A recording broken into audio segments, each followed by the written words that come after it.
I need to talk to the first year therapists, the first year counselors, and the social work and counseling students that are currently in school right now who are having a hard time thinking that they're the worst shit ever, that they're not intellectual like their peers, that they don't feel smart enough, and that they feel like they're going to be a horrible social worker. I need you to watch this video in full and save it.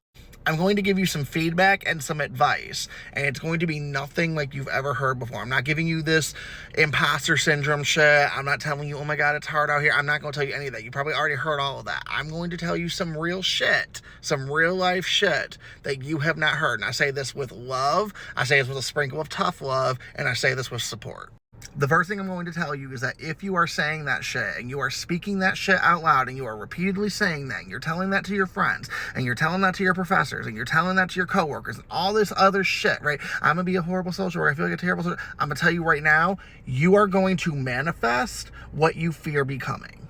I'm being so dead for real right now. If you continue to say it, you're going to become it. So I need you to drop that shit right the fuck now. Stop entertaining, oh my bad social work. First of all, the fact that you're even wondering like about the quality of your work tells me that you're about half the game of what some of these other people out here are doing, okay? So stop saying that shit, or eventually down the road, as you age in this field, you will become it.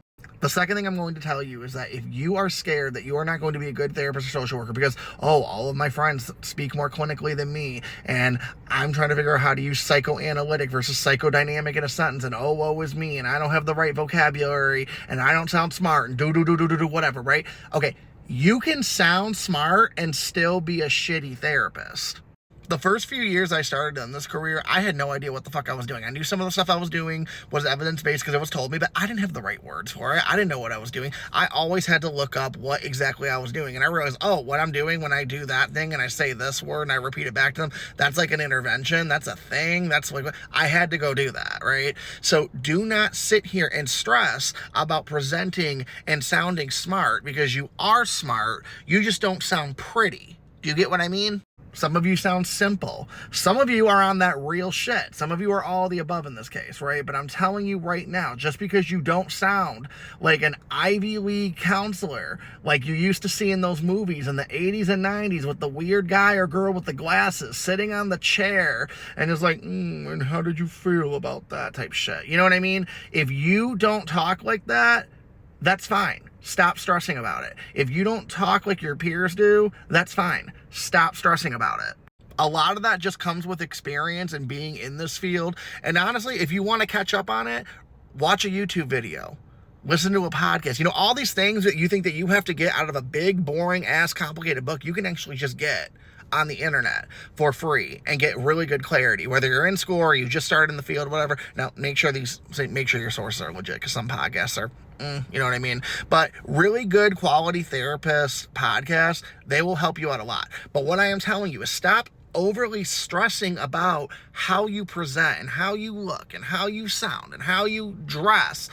Stop worrying about it as much and just start worrying more about, am I actually providing good quality clinical work? Because I'm sure you are. I'm sure most of you are.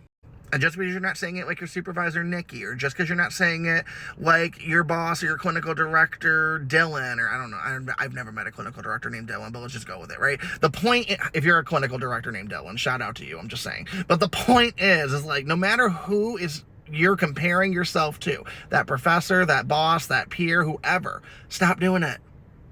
A lot of people in this field who sound like they got it together are the worst therapists and social workers. Not everybody. Some people are the whole package, okay? That is a 1%er club. If that is not you, that is okay. Stop worrying about it. You might end up there one day. But stop worrying about it.